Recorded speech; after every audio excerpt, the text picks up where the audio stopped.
think you're on top. Well, I'm not where you left me. I've been picking up steam and I pick myself up. I'm stronger this time, ready to defy. And no matter what you do, I'm never gonna stop. Are you sure that you want it? Is the fire in your soul gonna keep you warm? Is this the price that you covet? Did you find the reason that you were born? And if it's not, you better step aside, because I'm coming for it, coming for it. I'm all in.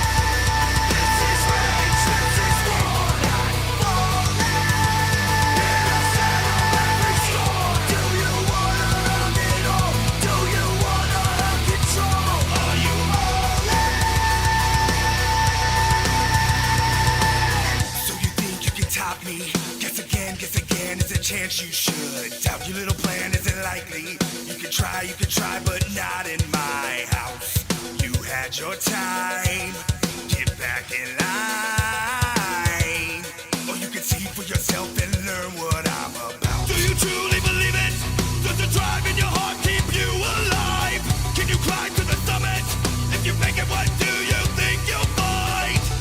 You'll see my eyes, then we collide. Because I'm coming for it, coming for it. I'm all in.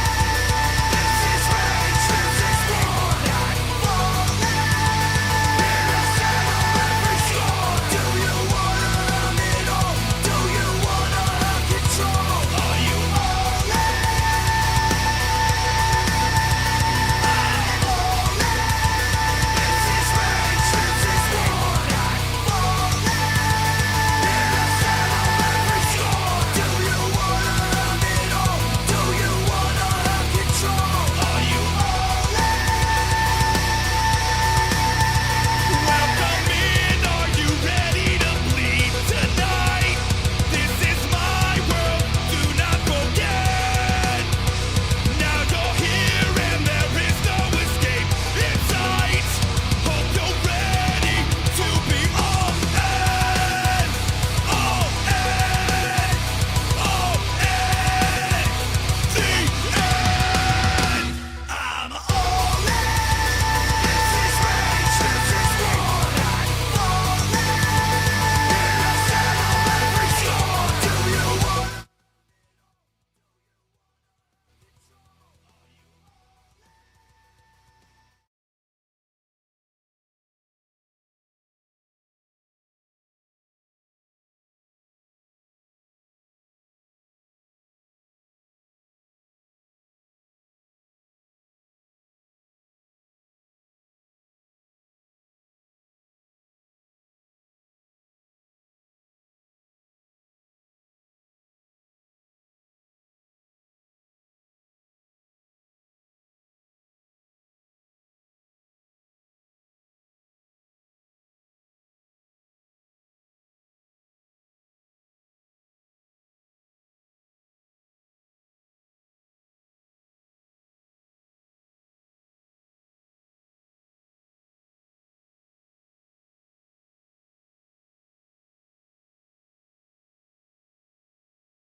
My mic turns on. This thing gets turned on. It is still Sunday, guys. You know what that means. It is now time for the last actual dose of the Pro Wrestling Injection right here on the Pro Wrestling Injection YouTube and Twitch.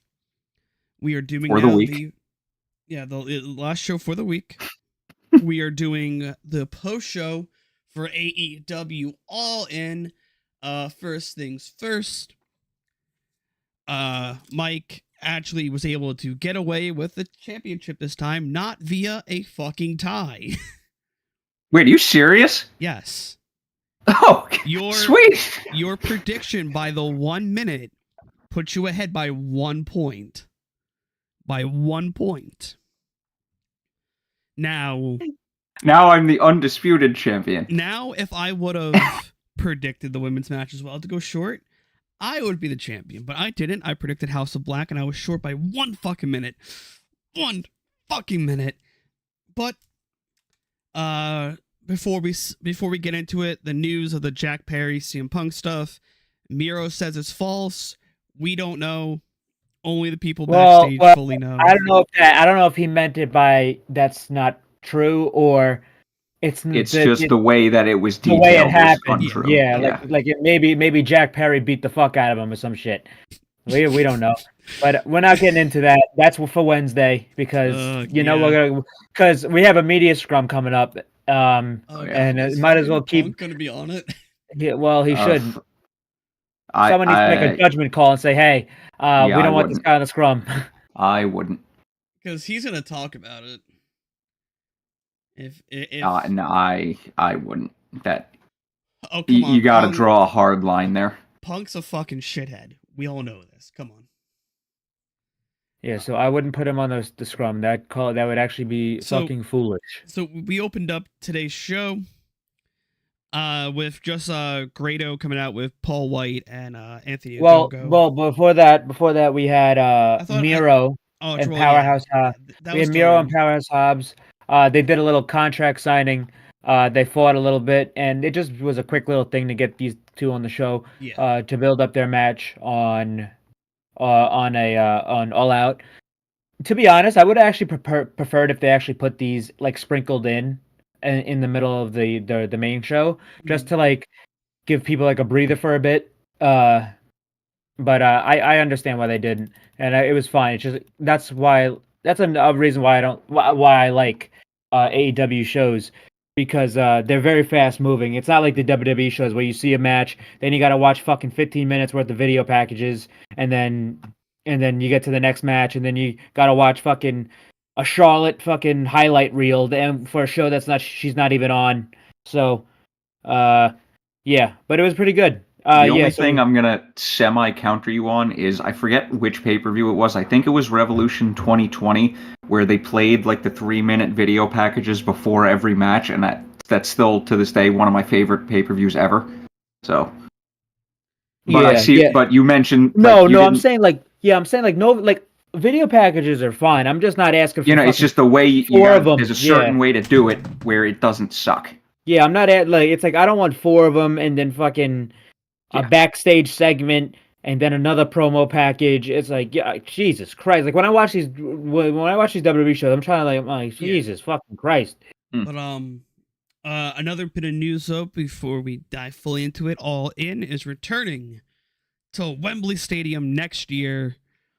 Nick in the group chat brought up a very good point of maybe just doing away with All Out entirely. Have All In be the end of the summer pay-per-view cycle, and have All In travel. I don't remember if I brought this up in an earlier stream or within the last couple months, but have AEW 6 pay-per-views a year with Forbidden Door and All In being pay-per-views every 2 months.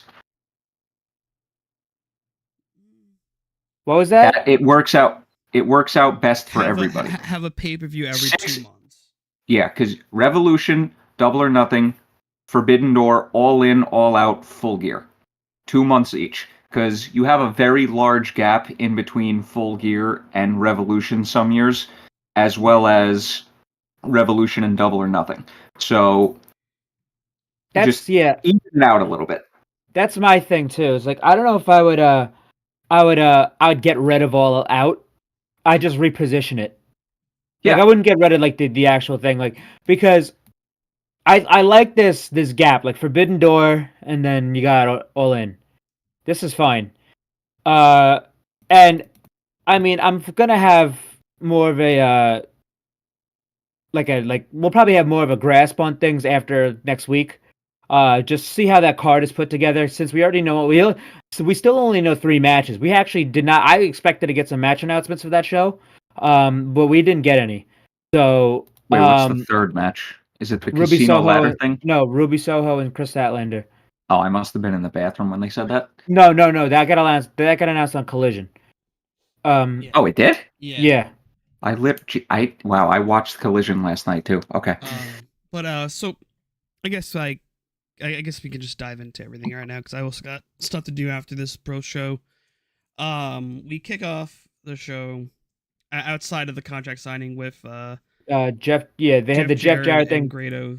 Grado came out. They didn't get the song, and I was like, "Damn, why didn't they get the song for Grado?" Well. It was Ogogo, Paul White, and Grado came out to beat up Lethal, Satnam, Jeff Jarrett, and Sanjay. And I mean, it was a nice thing to do for Grado. I thought that was pretty cool. I understand now why they didn't get the song because Tony had to pay for fucking Queen and Metallica. So I think Like a Prayer had to be sacrificed for actual roster members. But yeah. Anyway, we had the opening match of the buy-in in broad daylight, this was pretty cool because these guys have wrestled in the day and they wrestled in the night.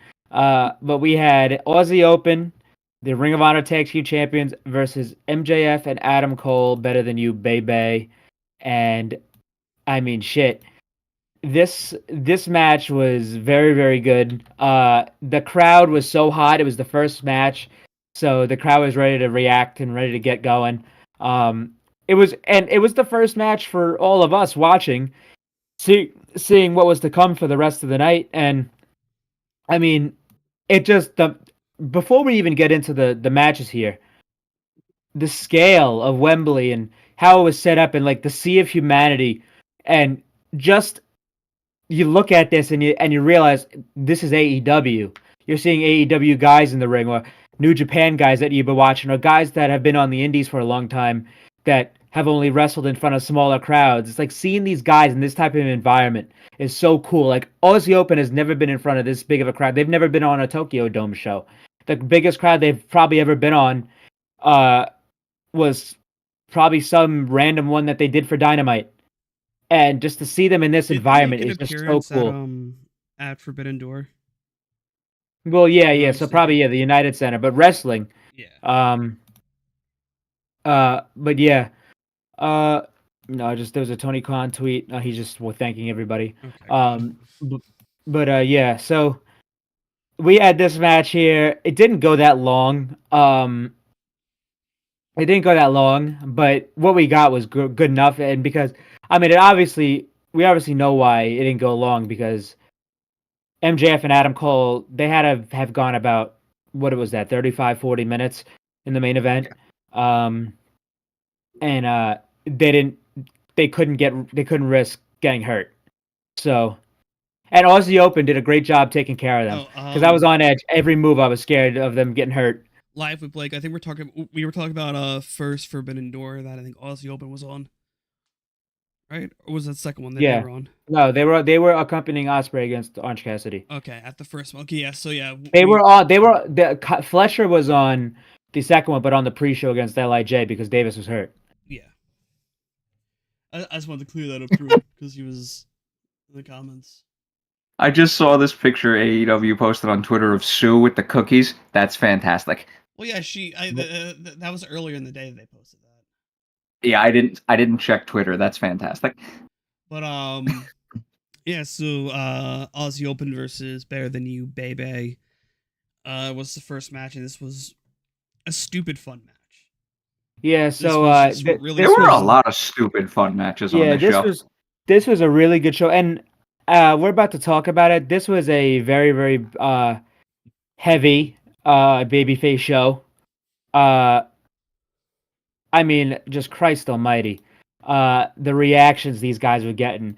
Aussie Open had most of the offense from the beginning, but near the end, MJF started teasing it. He started doing the kangaroo pose. He was getting ready to do the kangaroo kick. He hit the fucking kangaroo kick right on Aussie Open. The crowd erupted. MJF's shaking the fucking rope like he's Ultimate Warrior. And then they point to each other. They scream double clothesline. They hit Kyle Fletcher with the double clothesline. And they pin Kyle Fletcher to win the Ring of Honor Tag Team Championships. I did not see that happening. I was completely shocked that they won this match. Yeah. And I was like, holy shit. I understand why, but that means MJF's doing ROH shows. Let's go. Well, Maybe. ROH. I don't. That's the thing. I don't know if he is actually, because MJF's the type of motherfucker to fucking just do it. To not do it, have the Ring of Honor belt, but just not do ROH shows. I mean, if you think about it, Jericho only did that one ROH show. He only did one in his whole reign as Ring of Honor World Champion. But anyway, he hits the kangaroo kick. They hit the double clothesline. They pin Kyle Fletcher to become the Ring of Honor Tag Team Champions. So this drastically changed my view of how this night was gonna go, because MJF and Adam Cole winning, I'm like, you know something? The biggest swerve they can do is have these guys in the middle of the ring at the end hug and be friends. That's the biggest swerve they could have possibly done. The biggest swerve is just them being friends. These are the two biggest shitheads there are, and it's pretty easy to assume that they would go continue to be shitheads. It's kind of hard to think they'd actually be nice. Yeah. That's the biggest swerve of them all. But we'll get to that later. So MJF and Adam Cole are now the new Ring of Honor Tag Team Champions. Also, people know that this was the worst night in our predictions history. Yeah, this was a shit show because it was a shit show. Well, I would have done one better had you two not persuaded me to change the hook in the Jack Perry match. We didn't fucking persuade you. Yes, you did. You did. You did it to yourself, buddy. What's it called? What's it called? There's blame on both sides here. We book like for the future, and try to predict what's accurately gonna happen. But this was a big time babyface show. Yeah. And there's a pay-per-view next week, so it was extremely hard. But anyway, next up after just by the way, we had a pre-show panel of Paul White, Anthony Ogogo, Kip Sabian, and Renee Paquette. They made up the pre-show panel, and they cut into RJ City. RJ had a great moment earlier. Oh, yeah. Where he's like, all right, we're gonna have some fans. We're gonna interview some fans here. All right, guys, where are you from? They go, Phoenix, Arizona. He's like, you know what? He's like, really? We come to London, we get two guys from Phoenix. Never mind, back to you. And they didn't even interview somebody for the rest of the night. That was fucking funny. That was great. But anyway, we had. You would have thought before cutting to the camera, RJ City would have asked where they're from and heard their accents. But nope, did it on the fly. Yeah. So before what's it called? Oh yeah. So before the main of the last match on the buy-in, the 0 hour, excuse me, the last match. Before that, we had one of the biggest announcements of tonight, even though it really wasn't an announcement. We pan up. We hear the crowd come up for something. Like, what the fuck? And they start panning into the crowd. But they pan so zoomed out, we can't really. It's just we just see a bunch of people. Then they zoom in, and who is sitting in the fucking cheap seats? None other than Mercedes Moné. What the fuck is she doing there? She's got a little Wyndham armband on, which was pretty nice to see. She was waving to the crowd. They put up a name tag for her.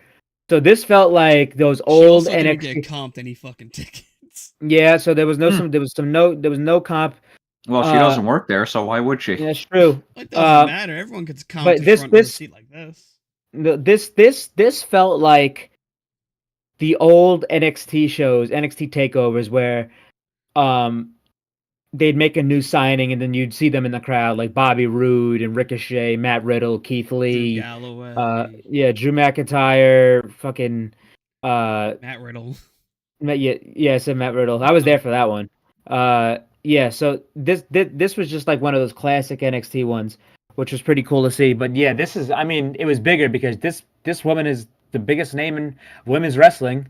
That's a free agent right now, and she's sitting there watching the show.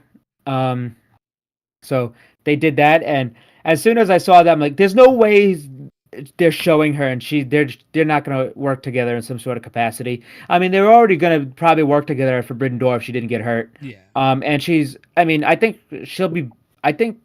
she's damn near probably any day now close to recovering from injury. Wasn't it like a complete broken ankle, or was it just No, it wasn't. I believe. I think it was like a dislocated ankle or something like that. or So like a maybe bad her dislocation. at All Out if they want to push it. Maybe. See, the other thing is, I was thinking about this too. I'm not saying this because I'm greedy or anything like that, but if they have Edge coming in, and they have to do it at Grand Slam, and if they want to pack Oh, more people into imagine. Grand Slam, they could do Don't Mercedes tease me there like that. because they can't do it. They can't do Edge at Wembley, or at All Out yet. Um, Just they imagine. could. That's probably the biggest place they could do it because there's nothing until winter is coming, which is usually do something big on that show, and then there's nothing till the holiday stuff, and then Revolution. Full Gear, but Full Gear isn't known as like that, like a big time pay per view. It's one of the lower end AEW pay per views, even though it's a big one.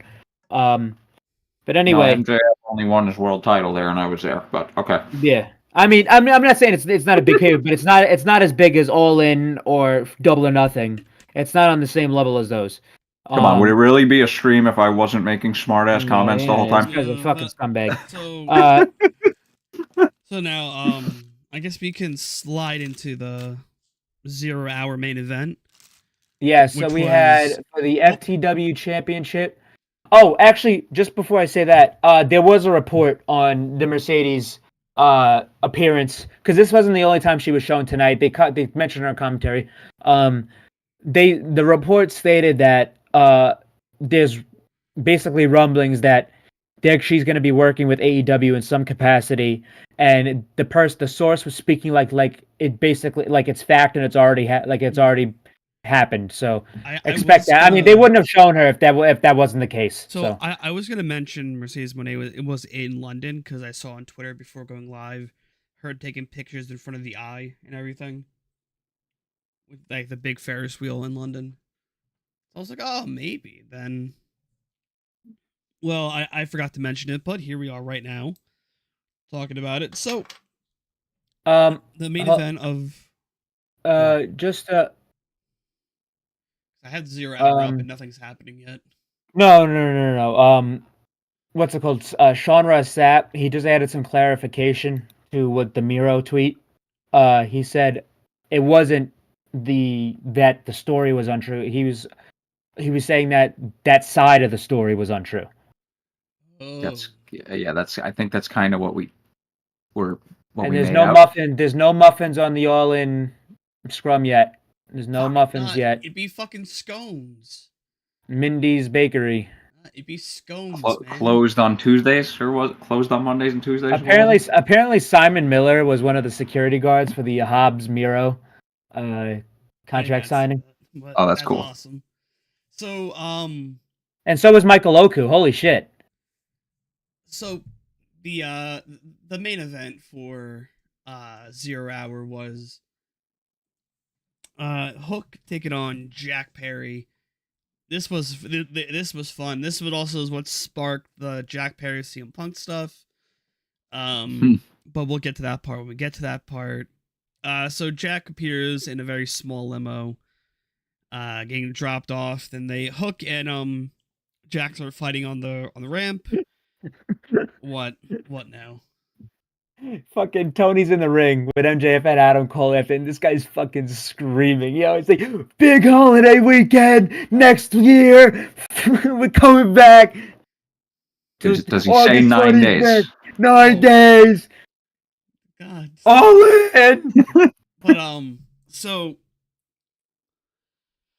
Hook and Jax are fighting on the ramp.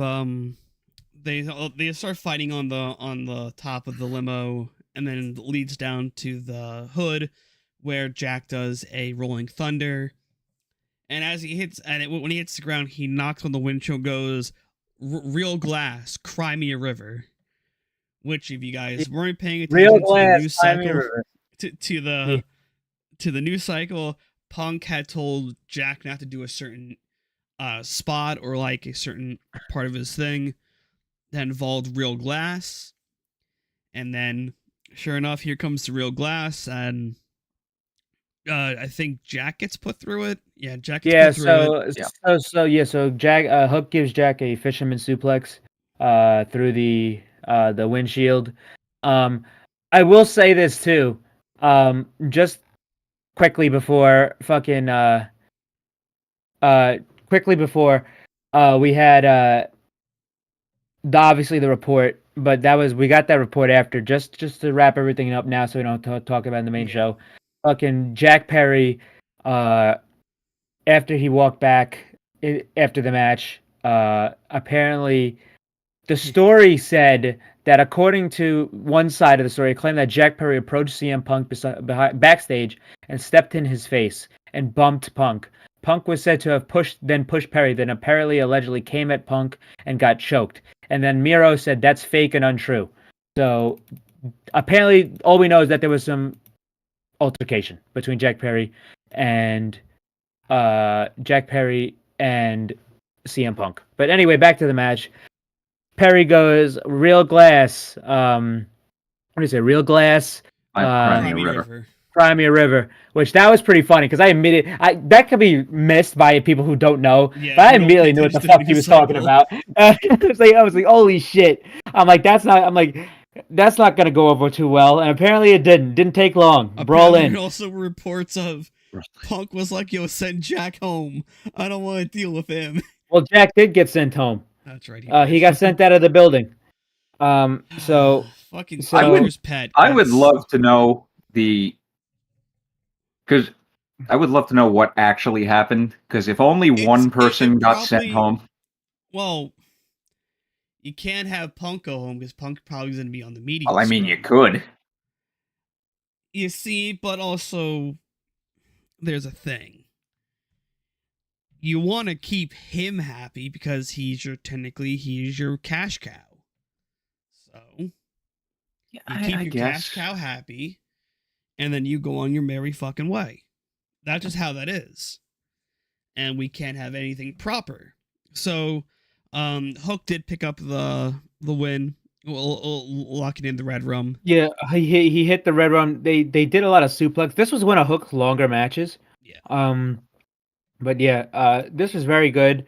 Hook locked in the Red Rum, and tapped out Jack Perry to win back the FTW Championship. I actually was not expecting this because I thought they would have another match.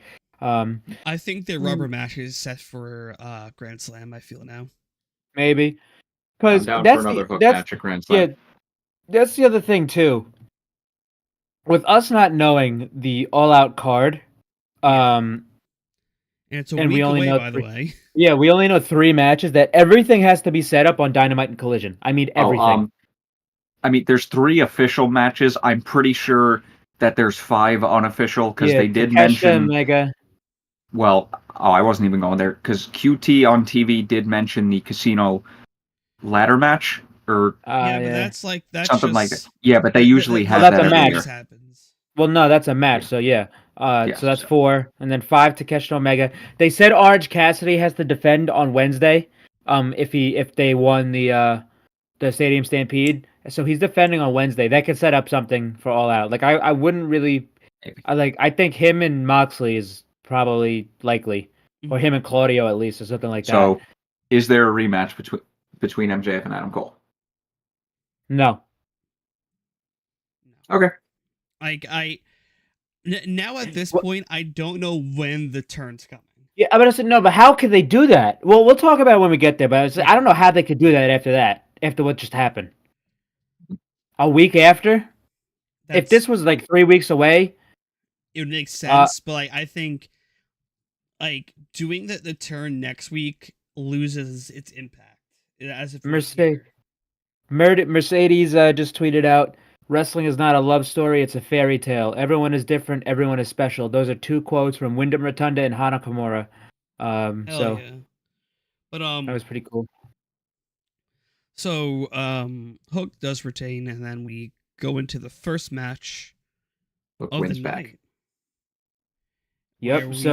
So we all were so close too, because after the Punk match we had Golden Elite and Bullet Club, and we had FTR and the Bucks, which those 2 matches being those matches being so close together must have made Gorilla Position really fucking interesting. Being honest with that. So, Yeah. we kick off tonight's show with Samoa Joe taking on CM Punk for the quote real world title end quote. Yeah, so they had the real world championship. We had Joe versus Punk here.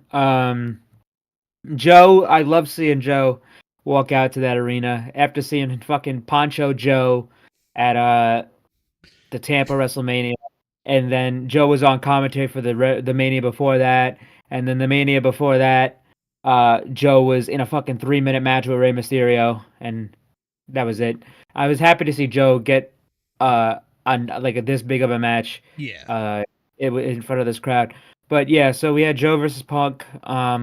Punk, I mean, it's no different than any of the American crowds he's been in front of. It's literally the same shit. 50-50 split down the middle.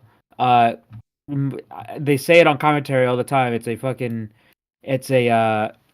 Some of the I mean, best signs I saw what's tonight. what's the word? It's a A divisive crowd.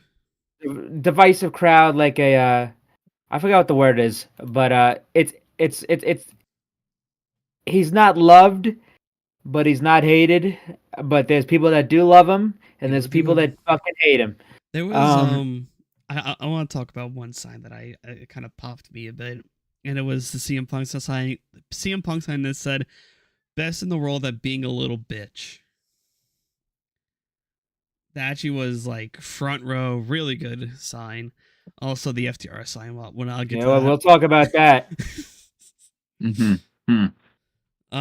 So Punk and Joe had a very nice match. It was a nice ROH type match.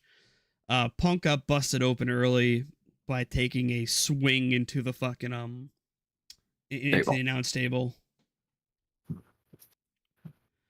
But God, Which now we know that is basically a piece of plastic. Yeah, so sharp yeah. I mean, we already knew this. They've been using that shit on Collision, and as soon as that shit showed up on Collision, that shit was. I was like, you know what? Someone's I've gonna go seen through that cheaper. one day. I've seen cheaper fucking announce desks. Fucking so anyway, we had Punk and Joe. This actually was a very very good match. Went about 13 minutes. Great Actually, opener. It went 13 minutes and 58 seconds. All right, Yeah, well, solid opener. I kept that's track fantastic. That's of fucking the fantastic. matches. That's really fucking fantastic. You know that? What was it again, Zach? 3 minutes, 13 minutes, 58 seconds. That's fucking fantastic. I mean, fucking Nobel Peace Prize should be awarded for that one. Unbelievable. Listen, I was tasked to keep track of those matches. Yeah, I got it up too. Right here on Cage Match. 13:58. I see it. You two have fun doing that, because, yeah. Fucking asshole. Scumbag. Anyway, we had Punk. He there was a great spot where Punk was about to hit a crossbody, but Joe tried to do the walk away, but he didn't. And then he gave him a Rana. But then Punk, he ended up going to the top to jump outside. Then fucking Joe did it. So that was pretty funny. Yes. Punk was bloodied up after after the table spot. He was bleeding profusely from the head. They were going back and forth mostly. Joe kept trying to get the muscle buster and the coquina clutch. He couldn't do it. Punk didn't really ever go for the GTS that much. Because he saw how everyone reacted to it on Collision. Yeah, fucking baby. Anyway, so he got him to the top rope, and he hooked the arms, hit him with the Pepsi plunge, and won and pinned Samoa Joe with the Pepsi plunge. So I actually liked this finish, because I'm just like, oh my god, he actually won with that. So CM Punk defeats Samoa Joe with the Pepsi plunge, which I have no problem with, and I expected, because I don't see CM Punk losing this title or doing anything with this title until he eventually gets back to MJF, which is just a matter of time now. He keeps name dropping him on Collision, and I mean, MJF is not going to stand for this fucking guy walking around with his title for very much longer. Anyway, the one thing about this match too is that the crowd was completely behind Samoa Joe, and the crowd wanted to see Joe win. There was a huge subsection of fans in the middle of the screen, in like the hard camera view, that was fucking every time Punk looked at them, they would boo, and then every time Samoa Joe, they're like, yeah, and fucking they're like Joe. So that was really cool. But yeah, so Gotta love the Lemongrass. So Punk wins to go back to the locker room and try not to go find Jack Perry. Or Kenny Omega or Hangman or the Bucks. Yeah, because Kenny and Hangman were probably in gorilla position by now. So that was that must have been interesting. Mm-hmm. Uh, Mm-hmm. fucking so, but Ibushi was there, so you don't want to fuck with him. So, Anyway, after this, as mentioned, we had the Bullet Club Gold versus the Golden Elite. Juice Robinson, the absolute fucking menace to society, Yes. acting crazy in the entranceway. The Guns This is accompanied them. wait a minute. This is a great idea. Tony Khan, charge a pay-per-view price for the All-In Media Scrum and headline it with CM Punk. People will pay. That's a great idea. Okay, Media Scrum has started. Don't know who's going to be there first, but It's a great idea. Charge that shit. Make people pay $5 for the All Out or All In Media Scrum, and have CM Punk be on it for a maximum of 30 minutes. Just see what happens. Oh boy. that's absurd. So yeah, Bullet Club Gold made their way.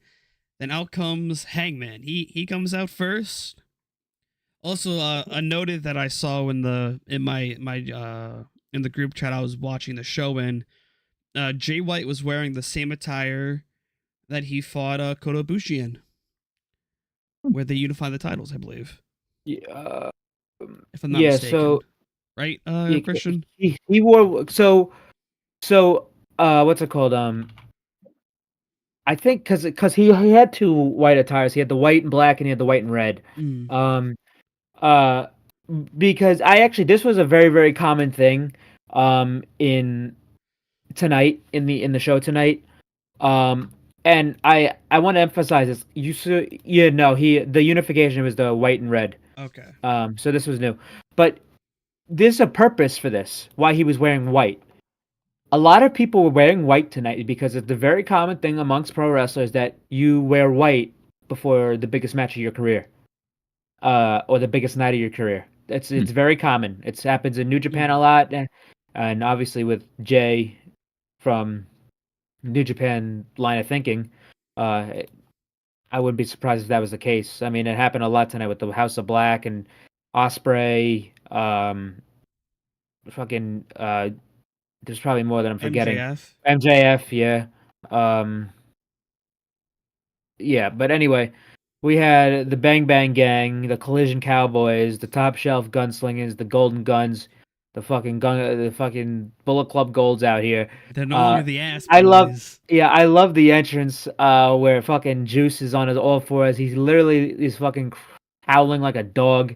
He's like, this guy Juice Robinson. He's like ever since he's been at a New Japan, he's just like fucking unleashed. It's like he's so great. He's like somebody said this, and I can't find a better explanation. He's like the Jack Black of AEW. Yes, absolutely. Yeah, I see it.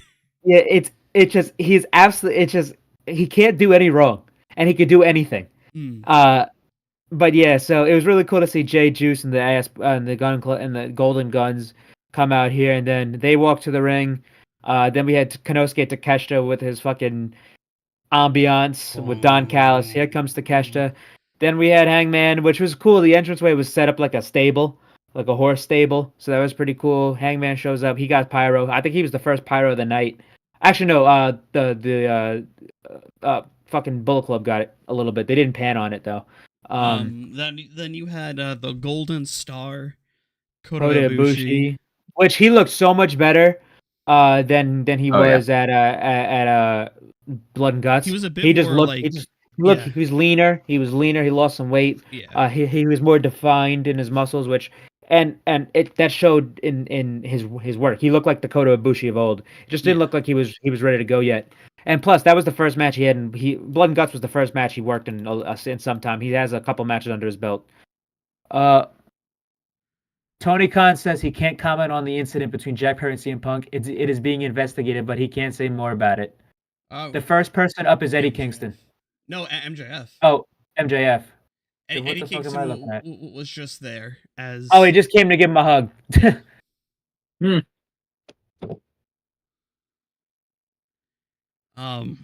So. But yes, so anyway, the match starts. Then we had Kenny Omega come out. I love the gear between him and Ibushi. They had matching gear. So here we go. The match starts.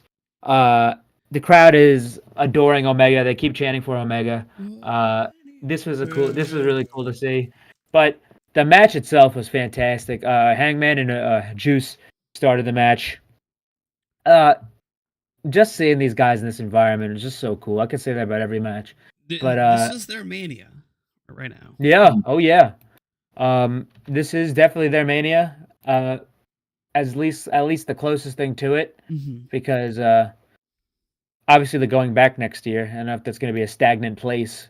Because I don't know if this would be possible in the States, depending on where they go, and I just don't know how that would work because they run so much.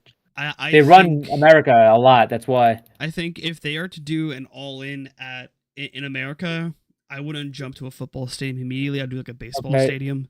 Okay, so Tony Khan said the paid attendance was 81,035, but there was about 90K in the building. That's including comps. So still impressive. 81K paid. That's still really impressive. They had 90K people in the building, so that's really, really great.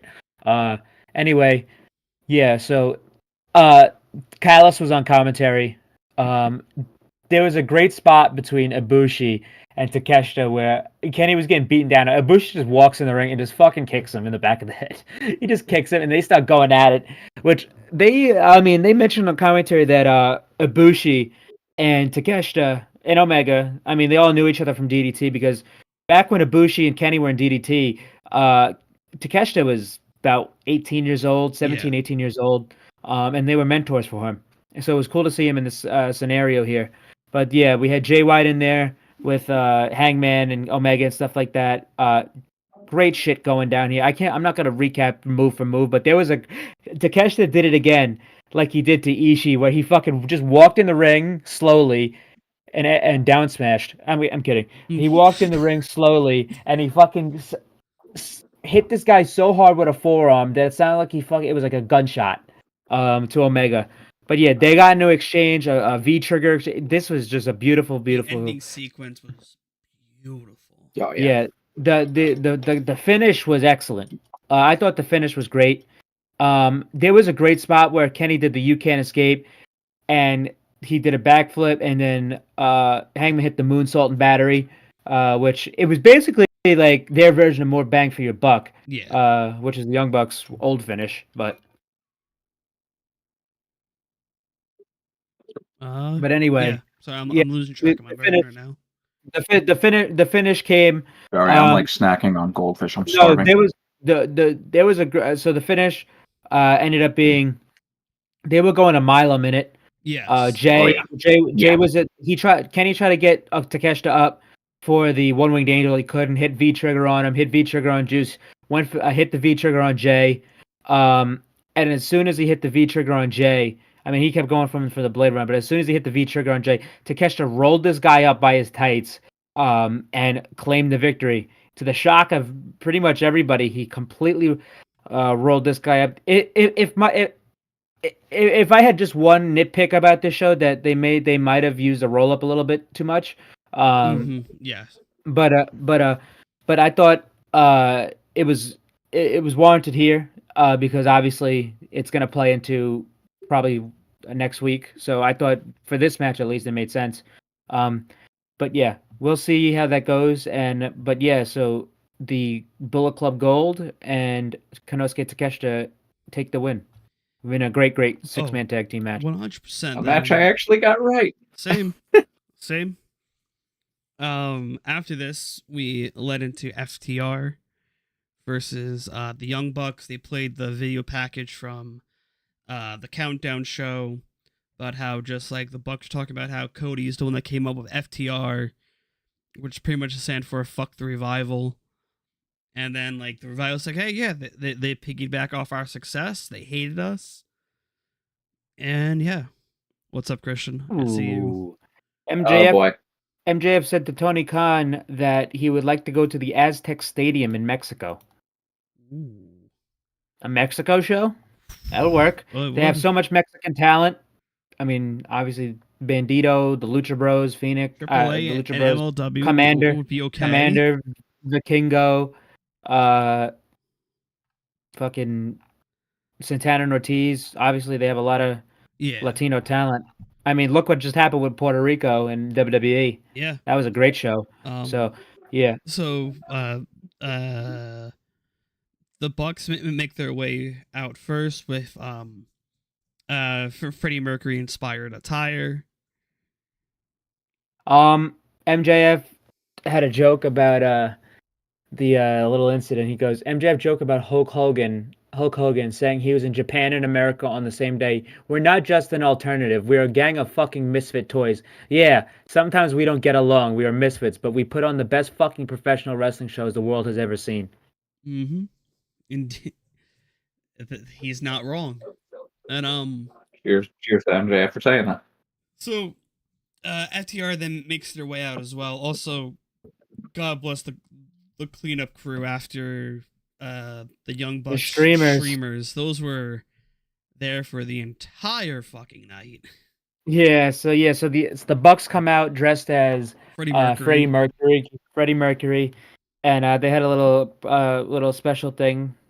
But yeah, fun shit in that entrance. Then we had FTR come out to keep the sign, fear the revolver. So yeah, there was a sign that said "Fear the Revolver," which was pretty fucking funny. So I expected them to sing like some bullshit, like the crowd at least, like to sing some goofy shit, but they didn't. And they were respectful. Surprisingly respectful for this bit. Surprisingly. Yeah, so they were a little tame. But yeah, the match began. Also, they were mic'd up properly too. This was I mean, they were far. I mean, what to get right. I mean, Wembley itself is a massive stadium, and it's so far away. Like from like the seated seats and like the actual actual stands. It's very, very, very far away. Yeah. But anyway, the match begins. Fucking. I mean, obviously I think they went about. They went 21 minutes. They went 21 minutes, and they paced themselves in the beginning, and then it started getting real hot. I thought this match was fucking great. I don't know how I would stack it against the other two, because I would have to watch them back, and I don't know how you stack them up like this. But it's really cool the trilogy of those matches, how that's going to shake out. You have one in a barely empty arena, then you have one in a regular Dynamite arena, and you have one on the biggest stage possible. So that's pretty cool. But there was a great spot where FTR and Matt FTR they both got Nick and Matt in double sharpshooters, because Matt earlier in the match was mocking Bret Hart and doing his pose and the sharpshooter and stuff like that. There was a great sequence of spot where these guys had to be fucking blown up, but Matt and Dax kept switching from German suplexes to Northern Light suplexes, then standing switches, then back to the Germans, back to the Northern Lights, standing switches. Those guys look so blown up, and I don't blame them. But yeah, Ash did take a rough bump to the steps. Adam Cole has now joined MJF on the media scrum. Let's go. But Cash took a very sick bump from like the sharpshooter spot. Yeah, he did. So off top. So he got thrown off into the steel steps.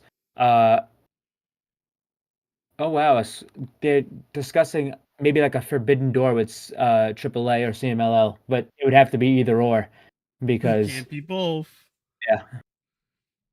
Fucking anyway, they kept super kicking Dax and Cash. That was a great spot. There was, and then we can start coming to like the second half of the match, which was excellent. Uh, the Bucks, they tried for the Meltzer driver, they couldn't get it.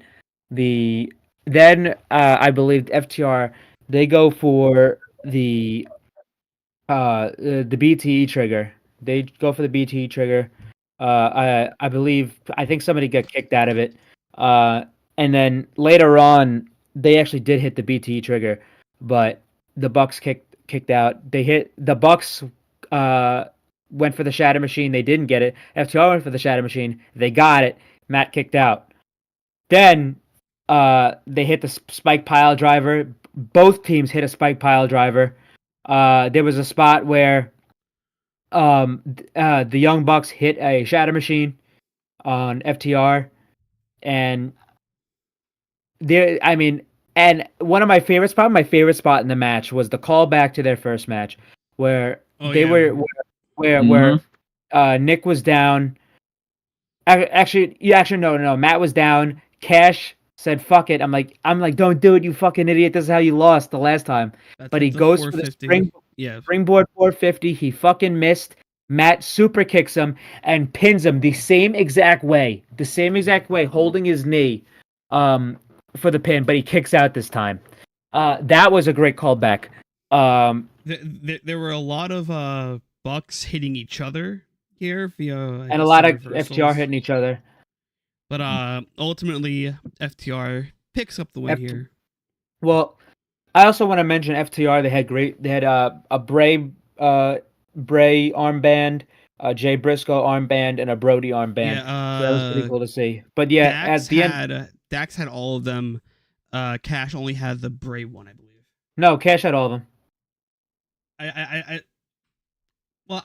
one point I saw him just down to the one wristband.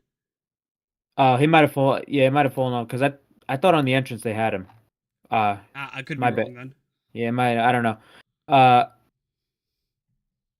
Yeah, he might have had one actually. Yeah, I'm not sure. It doesn't matter. Fucking anyway.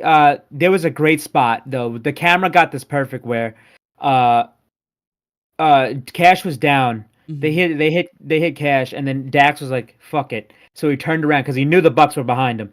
They hit Dax with the Shatter Machine, and Cash kicks out. That was a wonderful near fall. It was similar to like Cole was saying MJF to hit him with the belt. It was framed perfect. It was like, yeah, it was great. It reminded me of the Ibushi Ospreay thing where Ibushi did the Frankensteiner off the top, and then Ospreay landed, and Ibushi's like that, and the JoJo memes. But anyway, after fucking there was Cash fucking full sprint spears Nick Jackson outside the ring through the ropes, and then he goes right back in. They hit the Shatter Machine, and they retain the tag team championships. This was an excellent match. Yeah. This trilogy has been unbelievable. These are the two best tag teams in the world.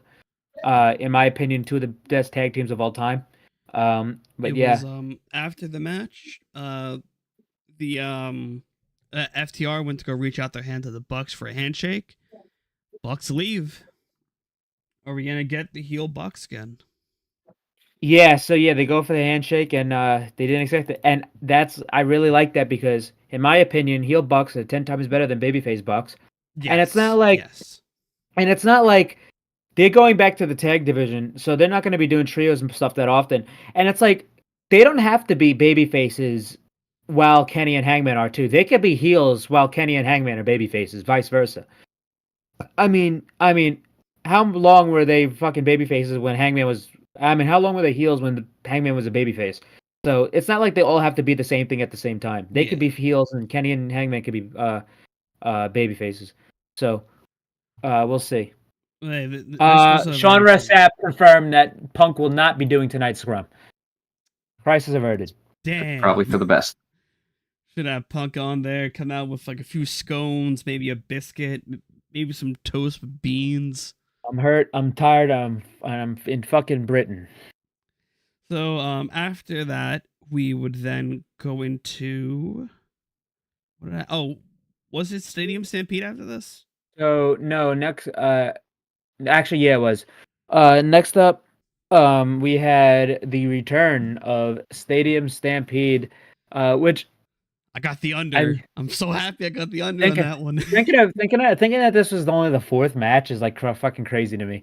How like we had so much more after this, but yeah, Mox we had bled within 2 minutes and 27 seconds. By the way, we had on the entrances we had Moxley, Claudio, and Yuta looking like fucking Minutemen. These guys came in looking like the Men in Black. they were insane. Look, I was like, they Yuta looked like killers. Yuta had a fucking bag. I'm like, what the fuck is in that bag? Only God knows what was in that bag. And then Santana and Ortiz, they weren't matching, but Santana had new gear. Santana looked more like a Samoan than he did a fucking Yes. Puerto Rican. Yeah, Ortiz looked good. He's had the most of his stuff. Or Santana his and name Ortiz stuff. seem to be on good terms again. Yeah, which is nice to see. They're working together. Yeah. And then here comes the best friends. We had Orange Cassidy, Trent, and Chuck. And then here comes Penta and Eddie Kingston. Eddie Kingston's got a Nick jersey. And before we get into the match, just remembering where Eddie Kingston was pre-pandemic, him and during the pandemic wrestling in a field in front of like 45 people in their cars, calling out Cody Rhodes and Zack Sabre Jr. when he is about to sell his boots so he could pay his house. And now he's in front of fucking 80,000 people. Of him of all people after he just did the G1. Eddie Kingston's story, they should just fucking make a movie about it already. It's just so cool. It's just so cool. Every time he's out there in these new situations, it's so cool. But when he comes out, he blows past Orange. He pushes him out of the way. This guy's fucking running down the ramp like he's John Cena. And here comes Claudio. They meet fucking in the middle. He's going right after Claudio. You already know. He doesn't give a shit that he's in front of 80,000 people. Claudio Castagnoli's present. As soon as I heard the bells, okay.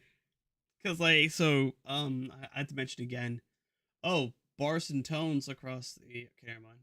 Let's say that there was bars and tones on the media scrum for a hot moment. So, as soon as that bell rang, since we had made a prediction on the under or over 5 minutes for Mox to bleed, you two picked the over 5 minutes.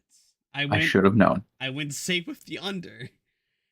I should have known. 2 minutes, 27 seconds into the bell, Mox is gooshing blood. Bleeding. Yeah, so this guy got fucking busted open. I think I don't know who had it. I think fucking Chuck had it. It was like a tire, not a tire iron, but like one of those things for the car, but has a handle on it. I don't know what the fuck he had what he had. Oh, it looked like a spike. Jack? It might have been. I don't know. So someone thought it was like a branding iron too. That's what they called it. It's like I don't know what the fuck he had. I was like, what Cassidy the fuck is currently up at the media scrum. Is he bloody? No, nope, he has a Band-Aid on. Patch on. That's funny. They should have given. It should have been like a small Band-Aid, just for the jokes. But no, it should have been like a Hello Kitty Band-Aid. Anyway, DDP like rib tape across his head. Yeah, they start going at it.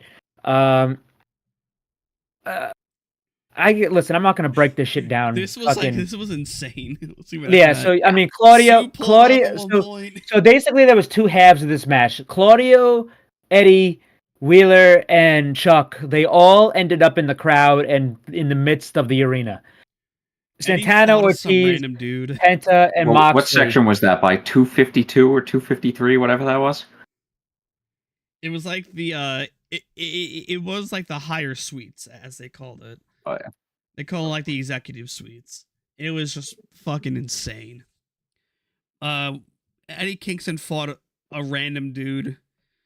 Also got a bottle broken over his head. Then we go back to ringside where Orange Cassidy pulls out a bucket and a bottle and duct tape. He reverses the duct tape, breaks the bottle, puts his fist in the... But before we get there, I just want to mention, in the crowd, they actually went up to the Royal Box. Yes. And those green seats that you saw was the seats for the Royal family.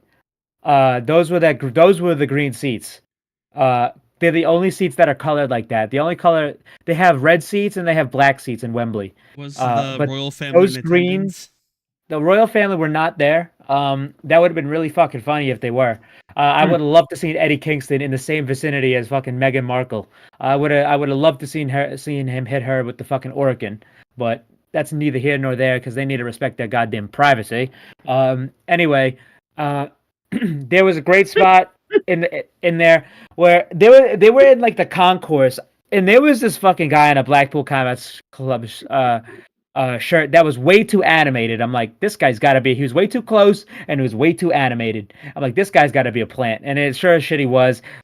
Kingston fucking gave the Oracle with the back fist. That was it. Yeah, he hit him with that fucking back fist. So yeah, that was pretty funny. Anyway, and then Kingston turns around, gets hit with a bottle. And then we go back to ringside. I mentioned the Orange Cassidy with the broken bottle. Wheeler Yuta pulls out the bag, though. Well, before that, there was a scary spot where Penta got a jumping pile driver from Santana onto the chair, and the doctors were there. They heard him up. I'm like, oh shit, he might be really hurt. Yeah, I thought so too, but then... But earlier on, Penta, they opened up the bag, and Penta had started fighting with Mox, but what Mox had to say were the skewers, which they were the first time he's used the skewers in AEW, because he just used them in his match he had with Jun Kasai and El Desperado in New Japan.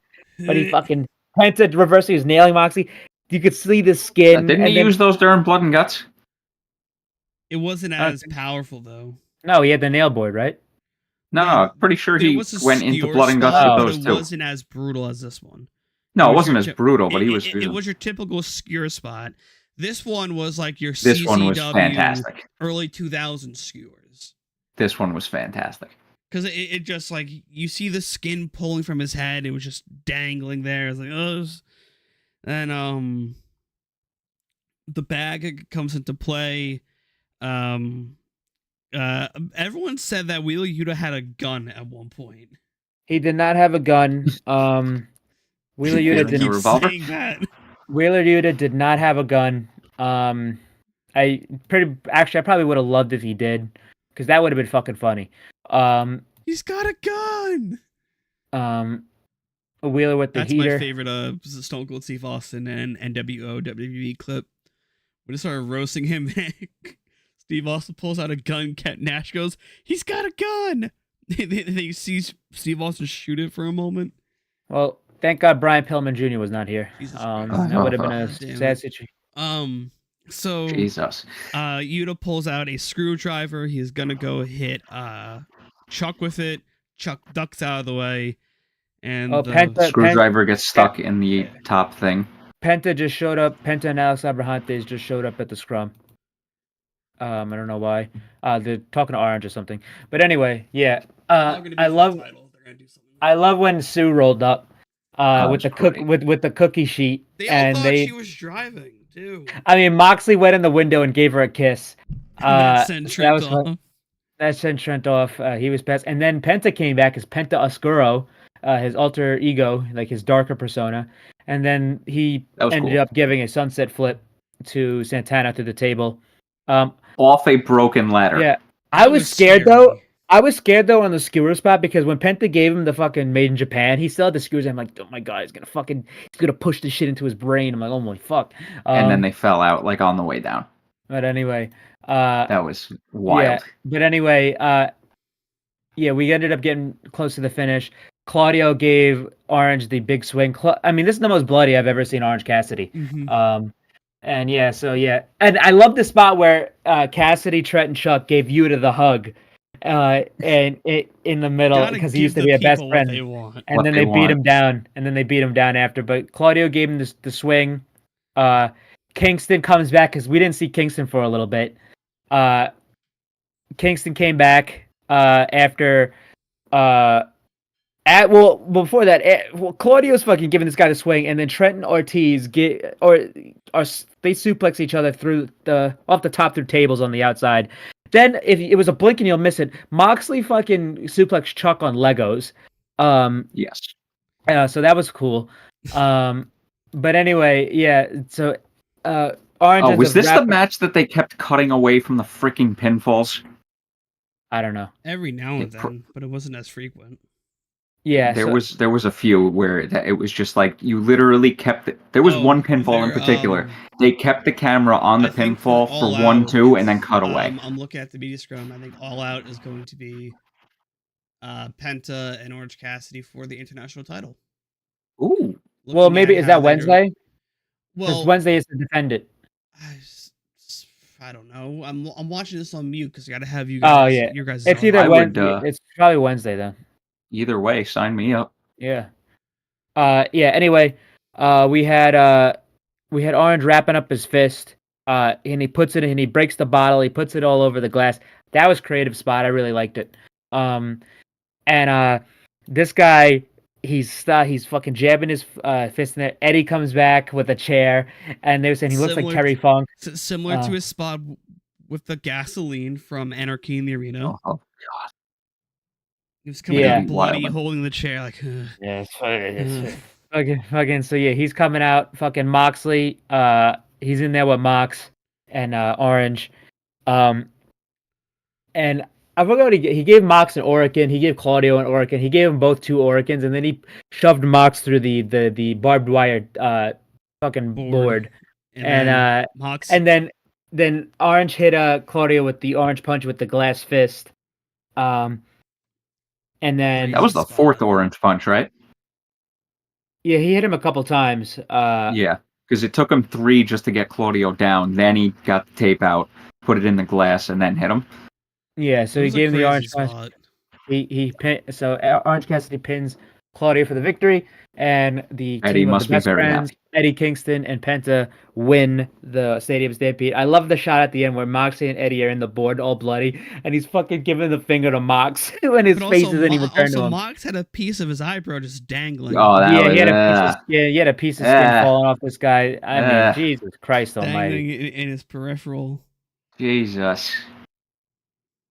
Like it was. Out of all the things, that's what got me. Here's a thing that we could all keep in mind, maybe minus Eddie from the equation.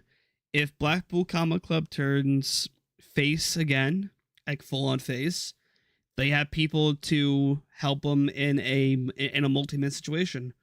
Because who do they all just bleed with? So you got that. Yes. Maybe. Remember, hey, Mox always says, if you bleed with us, you're cool with us. So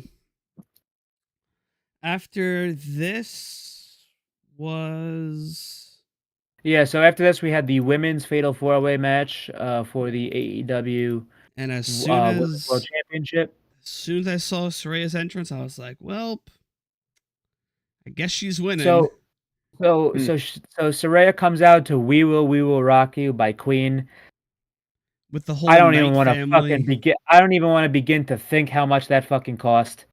Because that shit did. Pretty penny. How Pretty penny. much is the rights to We Will Rock You. We Will Rock You?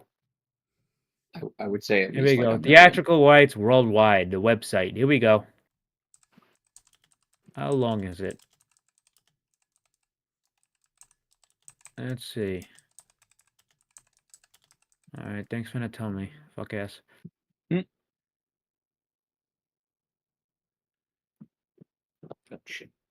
Money. How much money is the rights?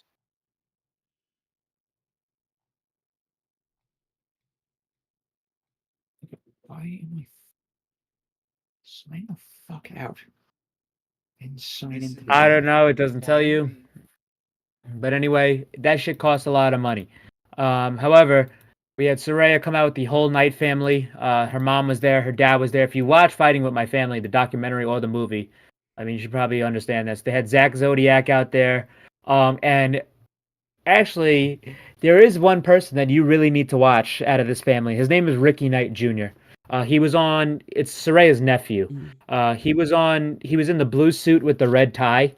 I actually just watched him wrestle yesterday. He wrestled Zack Sabre Jr. at the Rev Pro show. He's a former British heavyweight champion. He beat Will Ospreay for that title last year, but then had to give it up due to injury. That guy is very, very good, and you're gonna see him somewhere big someday. Nice. Ricky Knight Jr., RKJ.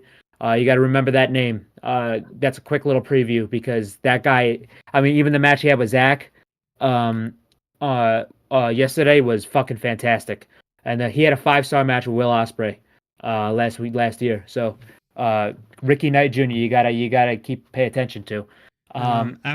So After her entrance, out came Tony Storm. After Tony which Storm, wait, Tony Storm came out. She's fucking looks like Marilyn Monroe. They're calling her I forget what they were calling her now. The fucking the illustrious Tony Storm. She's got like this like fucking 1940s grain filter on her shit. She's like a 1980s movie star like Marilyn Monroe. taking the stage. Oh Jesus. Boy. Oh boy. The freaking Yakuza villain and Don Callis. Anyway, and then after Tony, we had Britt Baker. Britt Baker came out. She got fucking more pyro than Omega, which was pretty funny. I was like, Jesus Christ, a lot of pyro for Britt. Reason. And then here comes Hikaru Shida, again wearing another person wearing white. And yeah, we had the match. The match ended up going probably about 8 minutes and 43 seconds. Yep. But anyway, my favorite part of the match is when Saraya's mom got involved, who still wrestles, by the way. She's still a wrestler. I mean, she's they even said it on comment. She's the original Saraya. Yes. She wrestled as Saraya Knight. Her name is not Saraya, but she wrestled as Saraya Knight, and that's why she named her kid Saraya. And obviously the legendary story of her wrestling in the womb with Saraya and not knowing. But yeah. So there was a great spot where Tony brought Britt Baker over to Saraya's mom, and Saraya's mom like, all right, cool, because obviously she knows it's Saraya's friend. She held her, and then Tony went to strike Britt, and then Britt moved out of the way, and so she fucking knocked the shit out of Saraya's mom. Selling. And she's a wrestler. She better. She better know. She's wrestling this long. I mean, the Fighting Knight family is a very, very famous wrestling family. Yes. So this was really cool. Great sell on that. Tony was like, "Oh shit."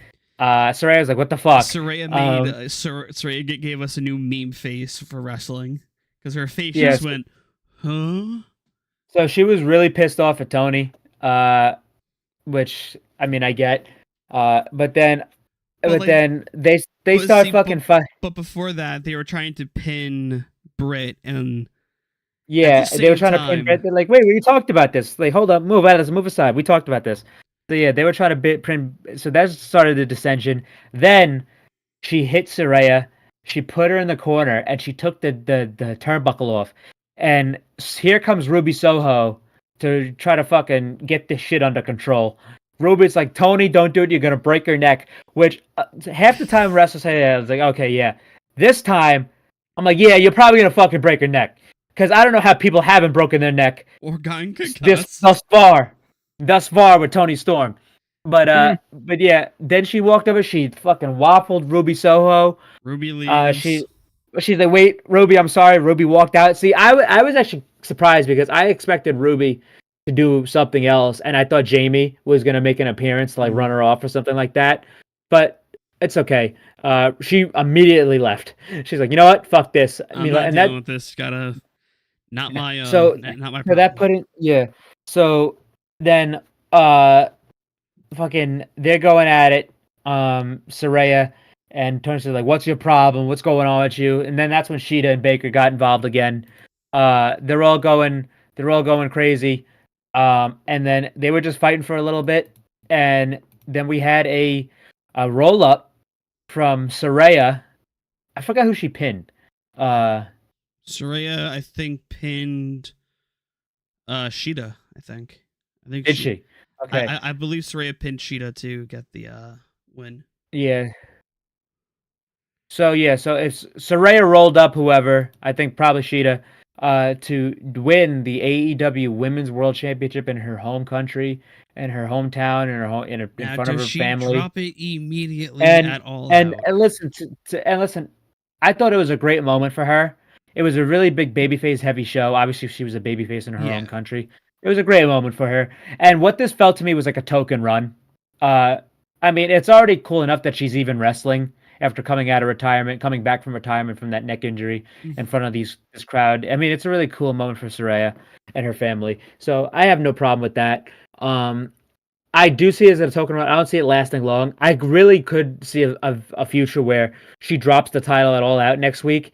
And since Ruby is pissed off, I originally thought, maybe a triple threat between the Outcasts, but no, because Ruby is wrestling Chris Statlander on that show. Yeah. So I really see this sets up at least Tony Storm and maybe a triple threat between Tony Storm, Saraya, and Hikaru Shida, maybe, or just her and Storm since she got pinned.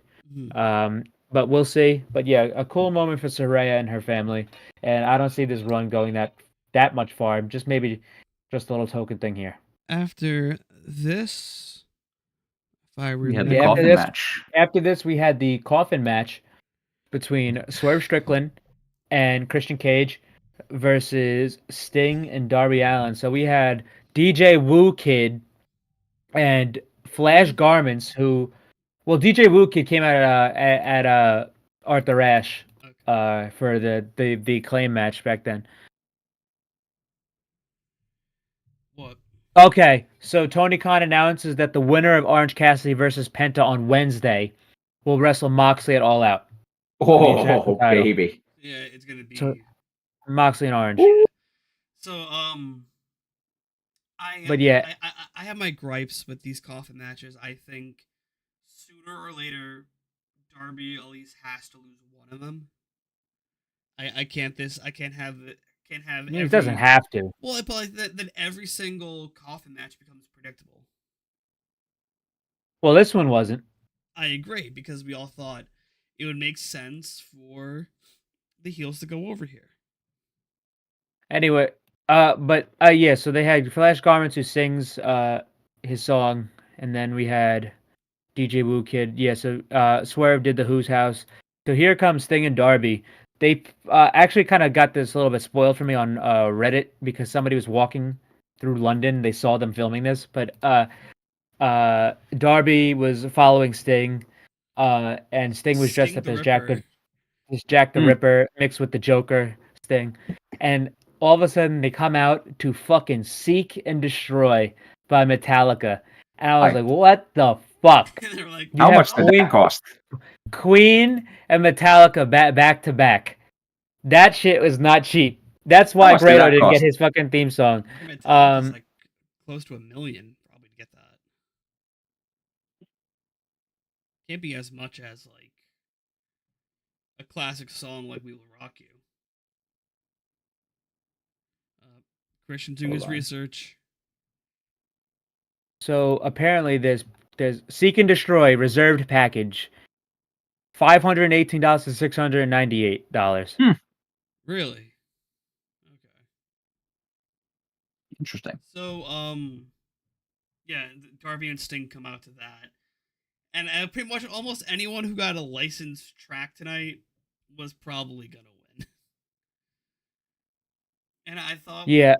As soon as I heard the music, I was like, okay, they're probably winning. And then, yeah, they won, and then that's what put Mike ahead by the 1 point. All of us. Well, that's actually another reason to think they wouldn't win too, because like, oh, now we got to play it again. But Saraya, they only played Queen once, and then on her exit, they played her regular theme song.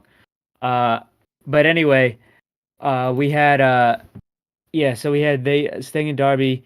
They came out to Seek and Destroy. Sting had a red shirt on, which was really cool. And the full Joker and makeup. he had the full Joker Sting makeup on. This was probably my favorite entrance of the night, besides MJF's. This shit was so cool because it's like fucking they're coming out to this song and Sting and Darby. I mean, this has been like the best pairing ever. Also, In Sting like in finally my got an opinion, entrance that was proper yeah. done in outdoor Between arena. yeah, between like legends and how they're used with young guys, I think this is masterful. I think this has been the best ever in the history of the business Yeah. of like a young guy paired with a vet. So yeah, so they came down to the ring and then we started the match off. We had the coffin was spray painted, and they opened it up. It said Swerve's house, which I thought that was fucking cool. But yeah, they were going at it here. There was a great spot where Darby got where Christian ended up handcuffing Darby. Well, not handcuffing him, taping his arms to his back. And Darby was running while he's giving him splashes. He gave like a fucking middle rope moonsault. He did his dive with his hands behind his back. I'm like, how the fuck does he do this shit? Which, I mean, he did do that one match against I Chris guess I left Jericho the meeting with his arm screen. behind his match. Who? Who? Saraya. Okay, cool. Uh, But yeah, they were sparing no expense in this match. There was a spot where Darby kicked Christian off the top rope through a chair. The spot where uh Sting dove on Swerve on the table, which these were British tables. They were hard. They were bolted. And he splashed onto Swerve. His table didn't break. He went back up and did a fucking senton through the table to the Swerve's back. That was a great spot. They kept throwing each other into the casket. They kept taking so many damn bumps on this casket. Darby's back. He tried to hit a coffin drop to I think either Christian or Swerve on the casket, and Swerve. he smashed his head on. I'm like, Jesus Christ, Darby. This guy fucking, and the way he fell off it, he just had no expression on his face. He had none. It didn't even look like he pain or like actually like enjoying it. He's just like Jesus Christ, dude.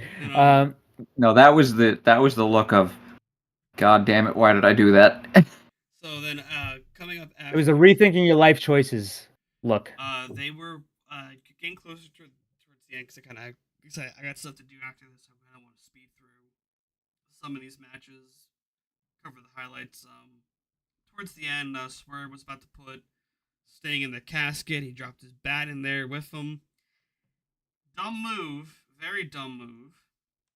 Sting stops the casket closing with his bat, and this would then prompt Darby and Sting to then pick up the win because Sting was about to close it on Swerve. Swerve stops the casket with his hands, which must have hurt a lot Yeah. Yeah. because those caskets don't weigh like they're not thin as shit. They're made out of metal and wood. Did anybody else notice Swerve's hair sticking out of the casket? Yeah, so this match should still be continuing in my Yeah. opinion. Yes.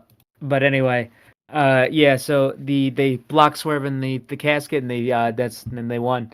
But yeah, great match. I thought this was really fun. Sting and Darby, they got to play Seek and Destroy on the outro as well. That was pretty cool. But yeah, great stuff. Yeah. And, Next up, was it we had Ospreay and, Chris Jericho versus Will Ospreay. I thought this was IWGP very United good. Kingdom Championship not on the line. But we had Jericho singing with his band Fozzy on the top of the not entranceway. as good Hype. performance-wise. Hyped. But this was a It great was still entrance. hyped. This was probably cool as shit for Jericho, for his band, and him to wrestle a high caliber match. But yeah, so Jericho came out singing a song. Here comes Ospreay to elevate it. He's first time in forever. He's not wearing green. He has the red, white, and blue of the UK. He's coming out with Ospreay, coming out with Don Callis. So here comes Ospreay in front of his hometown crowd. This was really cool. This said he was said at the Rev Pro show yesterday. This day was going to change his life, and this is going to be the biggest match of his life. And I mean, obviously, he's hinting at going to AEW in 6 months. So this might have been a selling point from Tony Khan. Putting him on this show is just a selling point as well, trying to lure him away. This match was and just try to get him. really, really great though. This match was excellent. Yeah. There was a great spot here, where Jericho had most of the offense early on. There was a great spot with the Frankensteiner, and he hit that. Callis was not on commentary for this match. Sammy Guevara was with Jericho as well. There was the great spot where he hit the Sky Twister press on the outside. Then he hit the shooting star, on the draping shooting star from the top rope. Then there was a spot where Jericho reversed I think a Frankensteiner into a pin attempt. But then instead of going for the pin, he put him in the walls of Jericho. And as I think it was Aubrey Edwards who was asking Ospreay if he wanted to submit. Sammy Guevara hit Ospreay. Hit Ospreay with Floyd. Yeah, with Floyd the Bat, and he was out for a great near fall. Well, not near fall, but like near tap. Yeah. He got out of it though. He goes for the Os Cutter, couldn't get it. Goes for the Judas Vet, couldn't get it. There was great where he went for the Os Cutter and then he hit the code breaker to the back. And then a regular one right after. Jericho ended up going for the Os Cutter of his own, but it got dodged. He kept going for the Stormbreaker. Will Ospreay. He hit it. And Jericho kicked out. Jericho kicked out. There was a great spot where Jericho went for the Judas effect, didn't get it, and then Ospreay hit the standing hidden blade to Jericho there, and he kicked out of that. Jericho did hit Ospreay with the Judas effect. Ospreay kicked out. I don't know how many people have kicked out of the Judas effect, but he did there. And then there was a great spot where Ospreay hit where Jericho's like, you know what, fuck this, I want this on the chin, because he knew the hidden blade was coming. He hit him with the hidden blade. He got him up for the Stormbreaker, and he pinned Jericho and to win in his home country. It was a fucking great match. Yeah. This was one of Jericho's best matches in AEW, and excellent stuff from Ospreay there. I can't wait to see more of him. After the this match, was very Sammy good. Tried to comfort Jericho. Jericho pushed Sammy away. Sammy's like, "Come on, man, really?" So I guess now Sammy is starting to see that Jericho really doesn't need them. Sammy versus Jericho next week? No. No. Maybe Ospreay and Sammy because of the bat shot, or want it or a tag match, or a tag match. Sammy and Jericho versus Takeshita and Ospreay. Maybe. Not at all out, because obviously Takeshita will probably be involved. But I just want to say Saraya. Saraya says she was never allowed to acknowledge her family in WWE until her movie came out. Her dad was crying his eyes out in the ring tonight. She put over her brother Ricky Knight Jr. as an incredible wrestler and the next big thing for sure, which I just did. And Tony Khan says Mercedes Moné still isn't cleared, but thought it would be great to have one of the big international stars come and see the show. He says there's a lot of potential things that could happen there. So. After this match, we would go into the House of Black versus the Acclaimed. This was another really, really great match. I was surprised by the outcome, because now I actually wasn't. I was. The only reason I wanted to go there. The only reason I went because I didn't know if Billy was retiring or not. But we had the House of Black, but we'd be remiss if we didn't mention it. But the House of Black's entrance was fucking fantastic. They had white on, they were all draped in white, and then Buddy Matthews had the lantern. Came out holding a lantern, a Bray Wyatt style lantern. They put it down. The whole thing's black. The Fireflies are out. The commentary gives their condolences to Bray Wyatt. That was a great tribute to Bray Wyatt. Julia Hart was with them. She had her own mask finally. Well, she had a mask before, but she had a mask with them finally. Yeah. But yeah, all of them up. They were all in white. It was great. Also, the Acclaim, they came out. They were all in white. It was a great line about Prince Andrew, the pedophile who went to Epstein's Island. So that was funny. But yeah, and then there was a great. So the stipulation they chose was that this was no holds barred. So it didn't have to be like a no hold, like a extreme rules match or like something anything. Just no rules.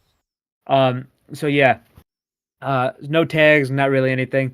So early on in the match, there was a great spot where Julia Hart stopped Billy Gunn from doing a dive, but then he gives Julia the suck it. He picks her legs, and then they gave Julia Hart the Scissor Me Timbers, which was fucking funny.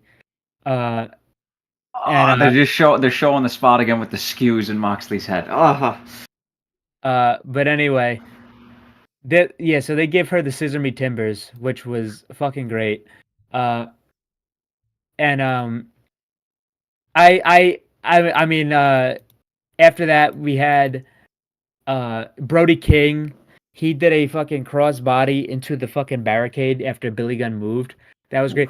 I love the I hope they get a singles match. The stiffness of Bowens and Buddy. They were really working well together. Malachi and Max Caster were doing great stuff together. But he got, Every, I mean, Brody got busted open. yeah, Brody got busted open. There was a spot where they all went for Malachi hit the end, which is his finisher's name now. He hit the end on Billy Gunn, but he kicked out, and they're all like, "Come on, we gotta do this." So they went for Dante's Inferno. I think Max and Anthony pulled him out of the ring, and then they all gave him their finish. So they did the arrival. So they gave the arrival to Brody, then the mic drop, and then the famouser, but he kicked out. Then he gave him the famouser, then the arrival, then the mic drop, and then they pinned Brody King to win the Trios Championships. I wasn't surprised by this at all because I really did see this being the blow off because House of Black are more baby faces. They're more tweeners than anything, but they're more baby faces than heels right now. And if they're going into a heel feud with Los Ingobernables, Los Faction or Ingobernable, or just Andrade in general, or if Malachi and Buddy and Brody are going to do single stuff for a little bit, I think this is a great place to do it. And I think this is the right of people to put the trios belts on because they're the most prominent trio besides the House of Black right now. After the match, the House of Black would take the titles from the Acclaimed, look at them, and then hand them back to the Acclaimed, signifying. Yeah, so it's here's the babyface turn. Yeah. Before the match, they had Nigel go out and talk about the attendance number, and what's it called? They just confirmed 81-35. Yeah. Quickly, just another update from the scrum. Saraya said she would love to do stuff with Rev Pro. I think Rev Pro is a great partner for New Japan, so I would love to see with AEW, which they kind of have. Pac has defended the international title during his first run. But anyway, next up, it's time for the main event. So, I didn't pick up on this at first glance, but yeah, Adam Cole made his way out first. Oh, okay, there it is. Tony Khan says he has attended and worked with Rev Pro, so absolutely thinks there is a working relationship with them. Good shit. So Adam Cole made his way out first. I did not realize. Oh, I didn't know Seek and Destroy was Sting's WCW theme. My bad. Oh, good. Was it? Yeah. Huh. So, Adam Cole and MJF. Adam Cole made his way out first. Christian noted this in the group chat that it was a handsome Jack attire. I didn't pick up on it at first because at first glance I think, oh, it's a cool attire. For me, I'm a big Borderlands fan. I have a Borderlands tattoo, for Christ's sakes. Yeah, that's handsome. Yeah, so I mean, as soon as I saw the car, I was like, "What is that?" I'm like, because I saw the font of the color. Is it a Street Fighter? I'm like, no. I saw like the patterns on the color. Oh, that's Handsome Jack. Because Adam Cole has gone on record saying in multiple interviews that he takes a lot of promo material and like his cadence from Handsome Jack, and it's his favorite villain and favorite video game character of all time. So that was pretty cool to see him in his Handsome Jack attire on his biggest match. So he changed his attires. He had two attires. They both had two attires, I believe. Then but yeah, so he came out with the Ring of Honor tag team titles on. Here comes MJF with the symphony version of his theme for the first half. Comes out, takes the mask off. He's on a throne being pushed, and then he has a bunch of women bowing down to him in the devil mask, which was almost similar to his entrance at Double or Nothing. So that was really, really cool. So I saw his mom and dad in the front row. Bowens actually scissored his dad after their match. Someone who I in another Discord I'm in was at the show, and they were within the vicinity of I met his dad when I met him at Creator Pro. He was helping doing the meet and greet. But yeah, fucking. So here comes MJF, Adam Cole, and let me tell you something. This was really cool. This is such a cool main event. Adam Cole, as a guy saying, "Oh my God, AEW is wasting this guy. This guy should have stayed in WWE." He had 80,000 people. 80 fucking 1,000 people is main event in this show. Yeah. It's like people saying, "Oh, they shouldn't I mean, Adam Cole needs to be doing stuff. He's never in the main event. Look how they're wasting Adam Cole." Oh yeah? Yeah. Anyway, Adam Yeah, Cole they really wasted him tonight. really wasted Adam Cole. And Fucking but yeah, so he's in the main event here with MJF. And beautiful main event. before the match started, they fucking chanted sportsmanship. They rolled out of the ring and they both grabbed their Better Than You Bebe shirts and put them on, and then shook hands. And then MJF poked him in the eye. So we were off to the races here, and this match was storytelling at its finest in the main event here. It felt like a bloodline match. You had Adam just due Cole to the doing heel storytelling. things, MJF doing heel things. Yeah, you had Adam Cole. It was perfect. It was like a match of two halves. So they had basically Adam Cole basically dialing in. Like MJF was not willing to do certain things, and Adam Cole had no problem with it. And then they turned it around where MJF was kind of willing to do the bad stuff, but Adam Cole wasn't. So they were really equaling it out. It's like, will they, won't they, what type of stuff here. There was a great spot where MJF kept going for the dive. Didn't do it. He teased it twice, but then he didn't do it. But as Adam Cole kept progressing more and more into his darker nature, MJF started getting more comfortable with shit he was doing. There was a great fucking spot that sounded like hell where Adam Cole gave MJF a suplex onto the steel steps, and it looked like MJF was dead. And I was like, I thought he was gonna get counted out, but he didn't. He cut his shoulder on that spot too. Yeah, there was a great spot where Adam Cole hit the Heat Seeker, and that was good. Also, MJF hit the Panama Sunrise. Cole hit the Panama Sunrise on the outside as well. MJF went for a tombstone on the announce table. Couldn't do it. He got off. He's like, "Fuck, dude, I don't want to do it." Adam Cole did it. Adam Cole did it though. He had no problem doing it. And then MJF took out his Dynamite Diamond ring. He takes it out. He's getting ready to hit him. He's like, "Fuck." He takes it off. He puts it back in his shorts. Then they go, you know what? Fuck it. Double clothesline. He go for the double clothesline. And then they both hit the double clothesline each other. They both have each other covered. 1, 2, 3. A draw. Like, no way. As soon as I saw this, I'm like, yeah, no. They're restarting this. But yeah, they fucking wrestled to a draw. Goes 5 more minutes. MJF says, "Nah, No. we need more than 5 minutes." Yeah, so match. Yeah, so that was a great callback to their first ever match when the time limit expired, and MJF saying fucking no, we're not doing that, to him wanting to do it. But now he did. So he said, we're gonna do this because all we need is a winner in fucking Wembley. We're gonna have a winner in fucking Wembley. So they immediately go into trying to pull each other's tights to get the victory. They're rolling each other up. The shit's getting fucking really, but then they launch him into Bryce, and Bryce goes down. So everyone's like, "Oh shit!" MJF gets the chair, and then him and Adams are playing hot potato with it. He did this at Creator Pro, which is funny, with Leo Sparrow, which was pretty cool. So yeah, they was like, "No, fuck you." They're all trying to channel Eddie Guerrero. So they cut to playing this. Is like, so Adam Cole's like, "Fuck it, I'll fall down," and then MJF's like, "All right." He puts the fucking chair over his head, over his neck, and then he lays down. Bryce goes like, "How did he get this?" Bryce's like, "What the fuck? How did this happen?" And then MJF stops playing possum. He tries to get the roll up. He rolls him up. But yeah, and then after that, that's when Cole hit him with the Panama Sunrise on the outside, and then the ring shit happened. And then all of a sudden, here comes Roderick Strong. Because before that, actually, excuse me, before that, Adam Cole's about to hit the Panama Sunrise on MJF. MJF moves out of the way. He pushes Bryce Remsburg towards the Panama Sunrise, and Bryce Remsburg takes the Panama Sunrise. And after this, Bryce is finished. So here comes Roddy in the fucking neck brace. Here comes Roddy. He gives MJF a low blow. He gives Adam Cole the title. He's like, "Do it. Hit him. I'm your real best friend." Fucking It's more he's- layers. It's more MJ layers. Adam hit the boom before that as well, and he's like, "Do it, I'm your best friend." He takes off his shirt. He takes off the Better Than You Baby shirt. It's like, oh shit, he's gonna do it.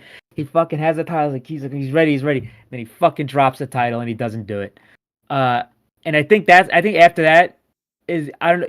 Is that when he hit? Actually, no. He hit the boom and then he did the whole thing with the title and the shirt.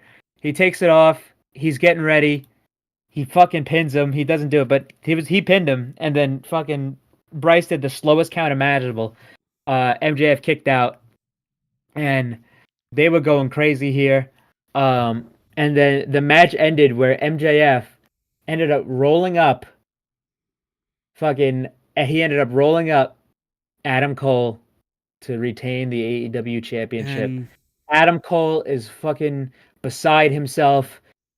In the corner, crying. MJF celebrating. I'm just like, no, but wait. We still got these. Holds up But- the ROH wait, title. But I just want to say, when fucking Adam Cole was getting like, right, get out of here, Roddy, get out of here, fuck out of here. That was funny. So there was that. He kicked Roddy out, but yeah, so he's beside himself.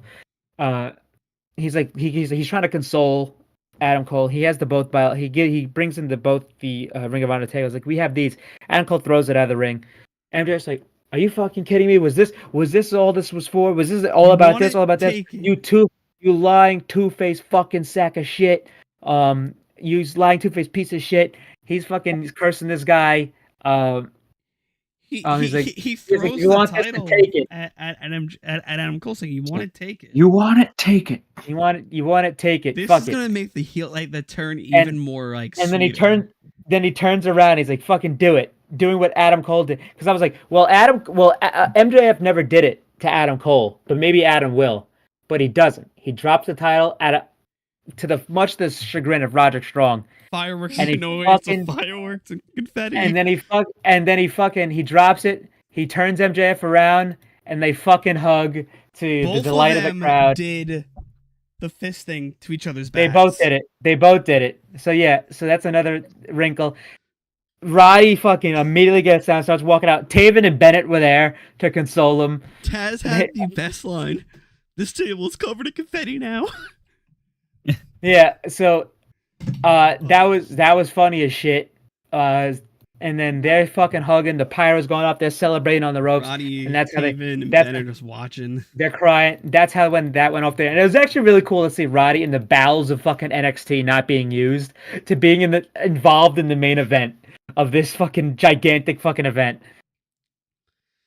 It's exciting. I think when the shoe finally officially drops, it's gonna be insane. You're right. MJF's gonna be a addictive sick son of a bitch. Mm-hmm. Adam Cole is gonna be even a wilder person. Because as you got to recount in every interview, who's talking positively about each other. MJF is the only one doing positive shit about Adam Cole, saying, he brought me out of my shell. He's the only person I could trust. He's the only person I ever let in. Adam Cole hasn't said much positive about MJF, but saying, oh yeah, he's my friend. But, so we end the show with them hugging, confetti everywhere, and now we're at the media For a scrum. great first All In. Yeah. Yes. Well, second All In, technically, but first under the AEW Oh yeah, name. great first AEW All In London, Wembley, and then give the announcement that they're coming back next year on August 25th. So can't wait to see that show again, because this was so cool to see this big of a show Yeah.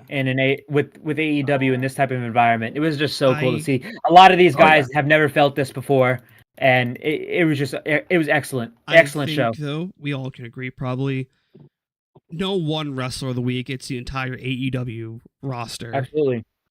There's no one person that Sounds deserves good to me. Absolutely. AEW as a company, I mean, they Yeah. did. I mean, this was. I mean, people need to put their bullshit aside. This is such an achievement for pro wrestling that another company can have this much success in this type of event, and not just one. It's just better for everybody. There's no negatives about this at all. Depending if you like the product or not, you don't even have to watch it. But it helps the wrestlers. It helps people get jobs. It helps the fans. Helps everybody. Yep.